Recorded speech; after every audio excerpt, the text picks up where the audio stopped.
السلام عليكم ورحمة الله تعالى وبركاته. مرحبا بكم إخواني أخواتي، تصنتوا لهذا الفيديو حتى الآخر حيث فيه يعني الجديد. كاين الخدمة ديال الفرومباز، راه كاين دابا العطش. دابا شحال ما خدمتي شحال ما غادي تجيب يعني فلوس كثيرة. يعني بالنسبة للعطش كيفاش كتعمر 22 كيلو، كيتسمى بنهار كل 22 كيلو عمرتيها من الصباح حتى لواحد الوقيته على حسب العطش ديالك، راه كيتسمى لك النهار اللي هو 93 درهم.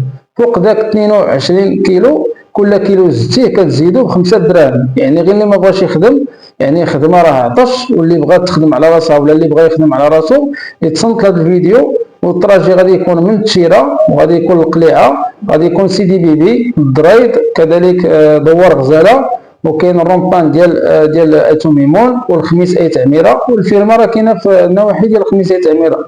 اي واحد بغى يخدم يعني غير اللي ما بغاش يخدم راه كاين اللي كيجيب 200 درهم على حسب يديك. اذا كنتي انت قادر تخدم يعني وخفيف شويه في الخدمه، راه غادي تصور حتى 200 درهم 250 درهم على حسب جهدك انت.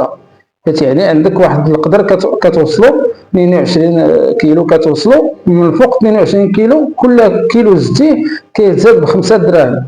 يعني تصور معايا الا زدتي مثلا غير واحد 8 كيلو ولا 10 كيلو، راه تبارك الله الخير هذاك. اللي بغى يخدم يتواصل معايا دابا على الواتساب، كما قلت لكم تواصلوا معايا، دخلوا عندي. الله يسهل عليكم ويسهل على الجميع. كنتمنى الله يكون كلشي على خير وبخير. تبارك الله عليكم.